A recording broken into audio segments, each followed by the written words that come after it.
Hello, good morning students. In last session we discussed some micronutrient. Now today we have to discuss the remaining macronutrient. Okay.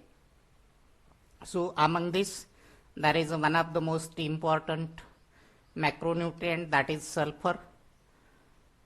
Okay. And it is needed for the synthesis of certain amino acids. For example, cysteine and methionine. And it also involved in several vitamins. They are including thiamine, biotin and lipoic acid. That means here amino acids, these are the building blocks of protein. And among these amino acid, there is a sulfhydryl group or sulfur that is involved in the synthesis of specific amino acids such as cysteine and methionine. With this, there are some vitamins. For example, thiamine, biotin and lipoic acid, they contains the sulfur. Okay, and that's why for the synthesis of amino acid or synthesis of different protein, there is a need of sulfur, including that is sulfide form and sometimes the sulfate form, that means the reduced form of sulfide or sulfur, that will be supplied in the medium. Some microorganisms requires organic sulfur compounds and some are capable of utilizing inorganic sulfur compounds, and some can even use elemental sulfur. Okay, so these are the different forms of sulfur which are utilized by microorganism, and these forms or these sulfur compounds, they are supplied to the microorganism in the form of medium. Okay, or as a constituent of the medium that will be supplied. Now the next most important element, that is the phosphorus, and this phosphorus, that is essential for each and every microorganism, because that phosphorus, that is needed for the synthesis of nucleotides, because our DNA or RNA, whatever the nucleic acid, that is made from nucleotides, and nucleotides, they are made from nucleoside plus phosphate, and that nucleoside, that is made from nitrogen base and sugar. Okay, so the exact composition of nucleotide is equal to nitrogen base, sugar plus phosphate. That means in each and every nucleic acid, nucleotides, they are involved, or that nucleic acid that made from nucleotides, and that's why here the phosphorus, that is essential for each and every microorganism. Okay, there are some energy rich compounds, they are formed during the metabolism, or energy rich compounds which are required for the growth and metabolism. They are synthesized in some stages and they are utilized in some stages. Okay, so for that purpose also there is a need of phosphorus. There are several cofactors which are contains the phosphorus.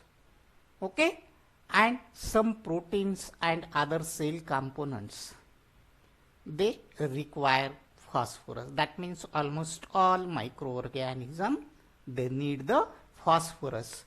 Okay, now there is another requirement, that is the potassium. Potassium is required for the activity of several enzymes, whereas another macronutrient, that is the magnesium, functions to stabilize the ribosomes, membranes and nucleic acids, and is also required for the activity of many enzymes. Okay, we know that there is a potassium pumps and sodium pumps which are required in the osmosis and diffusion. Okay, so the potassium that is needed, and in some cases there is a magnesium which will helps to stabilize the ribosomes, membranes and nucleic acids, and is also required for the activity of different enzymes. Okay, now calcium is the another most important macronutrient which is not required by all cells but can play a role in helping to stabilize the microbial cell walls, and it plays a key role in the heat stability of endospores. That means specifically endospore forming microorganism, they requires the calcium, and that calcium is a heat resistant. That means the organisms which bears the endospore, they have that calcium or they need calcium, and it will give the stability to the endospores, or they make the resistant endospores for the heat. Okay, now there is another important macronutrient, that is the sodium. Sodium that is required by some but not all microorganisms, and its requirement is typically a reflection of habitat. Okay, for example, there is a seawater contains relatively high levels of sodium ions, and marine microorganisms typically requires sodium for growth. Okay, that means in one there is a amount of sodium that is a high level, but in case of some organism where the sodium is absent, they require sodium for the growth.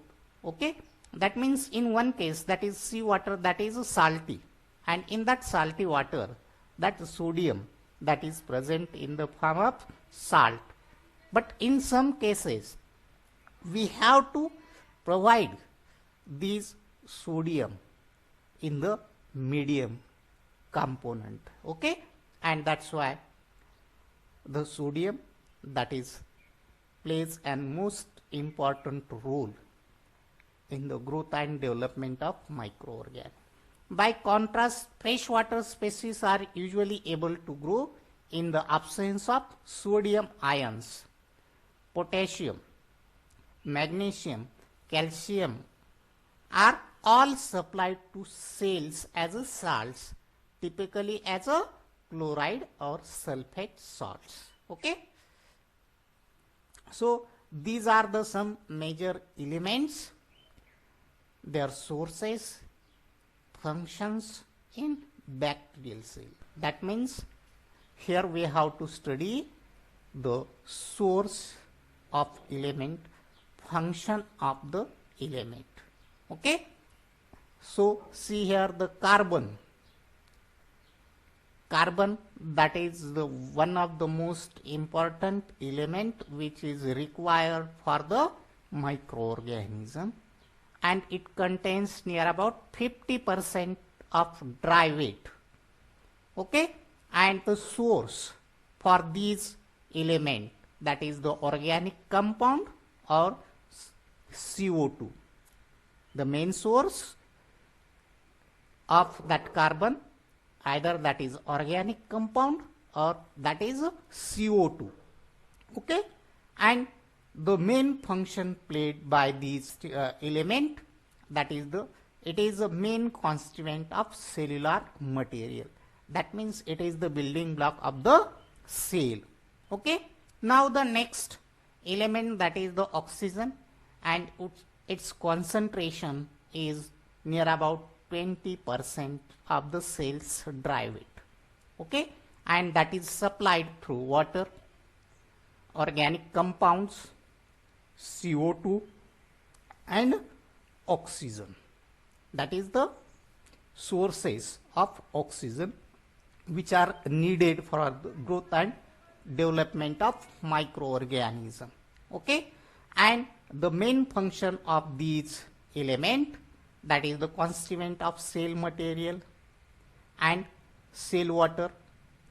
O2, that is oxygen, is electron acceptor in aerobic respiration.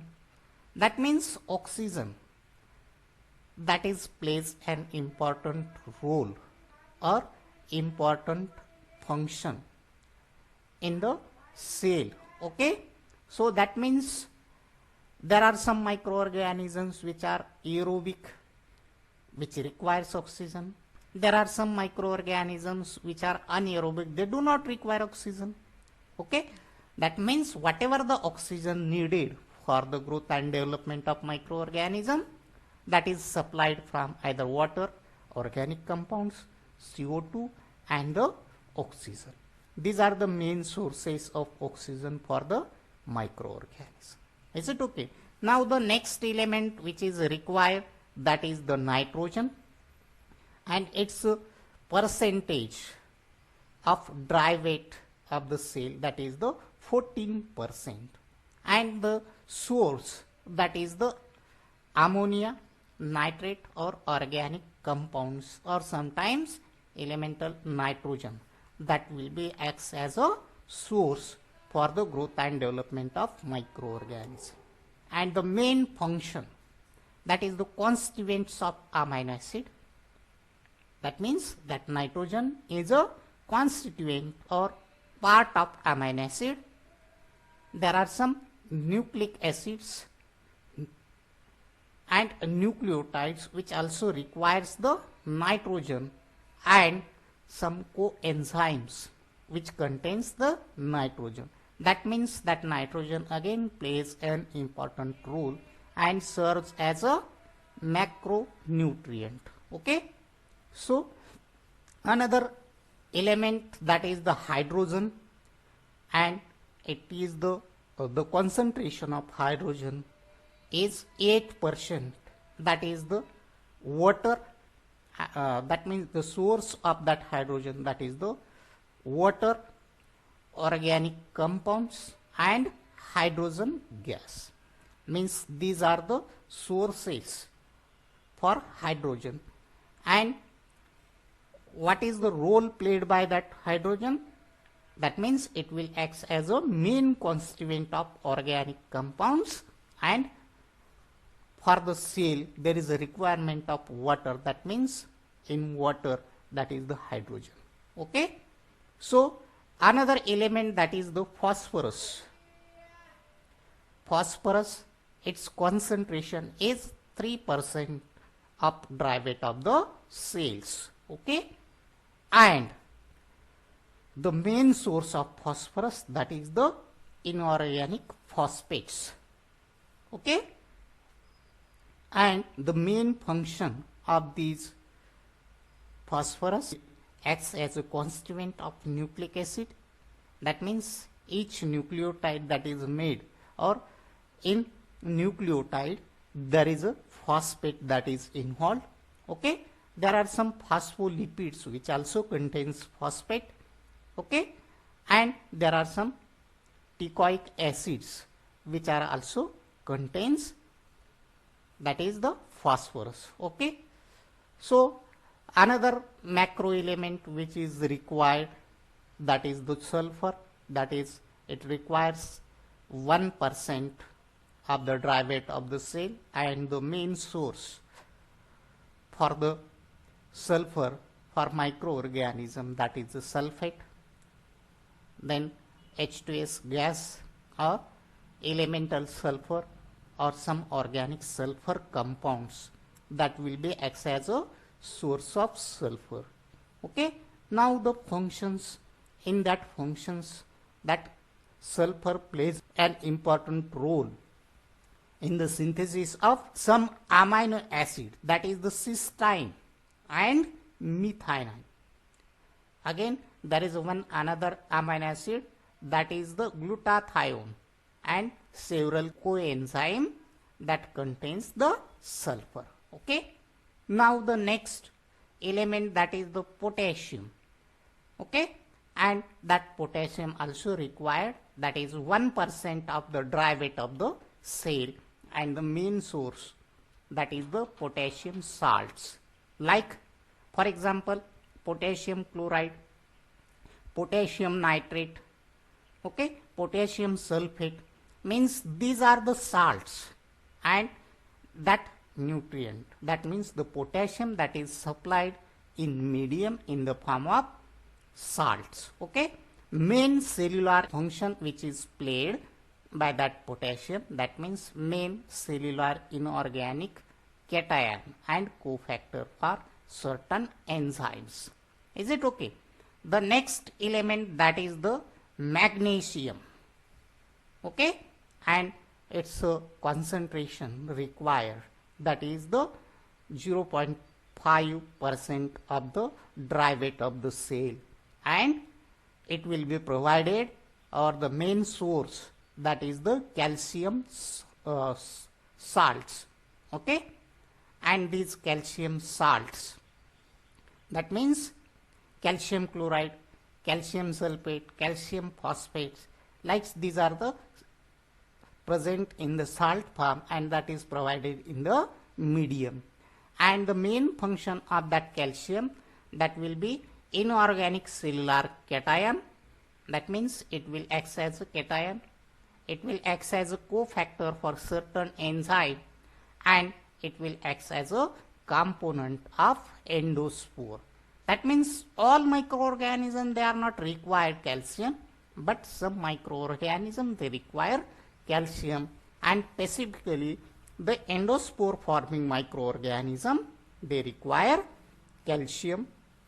Okay, now the another element, that is the iron, and its concentration is 0.2% of the cell's dry weight. Okay, and it will be provided in the form of iron salts. Okay, and the main function of this iron, that is the component of cytochrome and certain non-heme iron proteins, and a cofactor for some enzymatic reactions. Is it okay? That means these are the major elements which will play the important role in growth and development of the cell. Here there are some essential elements, they are shown, their percentage of cell dry weight. Here see the carbon, that is required in 50% of the cell's dry weight, oxygen which is required near about 70%, then nitrogen that 13%, hydrogen that is required 88.2%, that phosphorus that is required 2.5%, sulfur that is required 1.8%, and the selenium, that is the micronutrient which is also required for the growth and development of microorganism. Is it okay? Now see, these micronutrients are the cell that is made from different biomolecules. Okay, and these biomolecules, they are nothing but the carbohydrates, proteins, lipids, and nucleic acids. Means these are the 4 bio elements which are responsible for the synthesis of microorganism. Okay, so first of all, first element, that is the carbohydrate. Okay, or first biomolecule which is required for the synthesis of cell, that is the carbohydrates, and its general formula is CnH twice NON.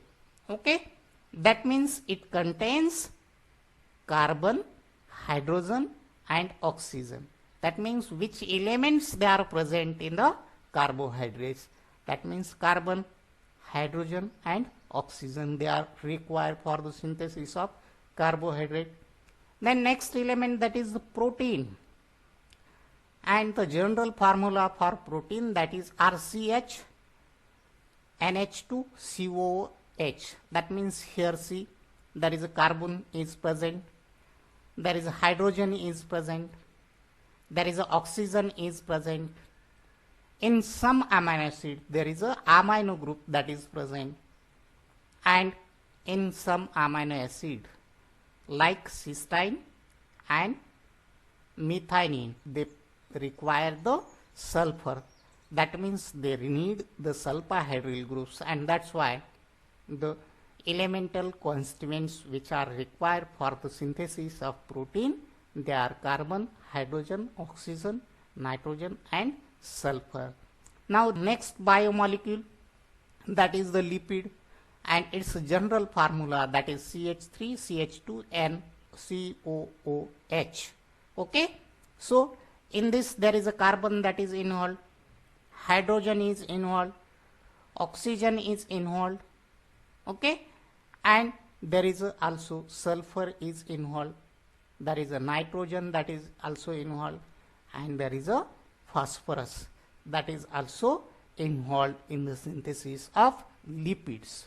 Okay, now next biomolecule, that is the nucleic acids, and these nucleic acids they are made from nucleotides, and the general formula for nucleotide, that is the here C10 H14 N5 O6 P. That means here is a need of carbon, there is a need of hydrogen, there is a need of nitrogen, there is a need of oxygen, and there is a need of phosphorus. Okay, and these nucleotides they are made from nitrogen base, sugar plus phosphate. That means this is the complete formula for the nucleotide, and these nucleotides they are made from nitrogen base. In nitrogen base there is a carbon, hydrogen and nitrogen that is present. Then the another constituent of nucleotide is the sugar, and in that sugar there is a carbon is present, hydrogen is present and oxygen that is present. Okay, and the another constituent of nucleotide, that is the phosphate, and that phosphate or phosphoric acid that contains hydrogen, phosphorus and oxygen. That means here carbon is present, hydrogen is present, nitrogen is present, oxygen is present and phosphorus. Means these are the elemental composition of nucleotide. Is it okay? So these are the macronutrients and their functions. Is it okay? So I think we have to stop here today.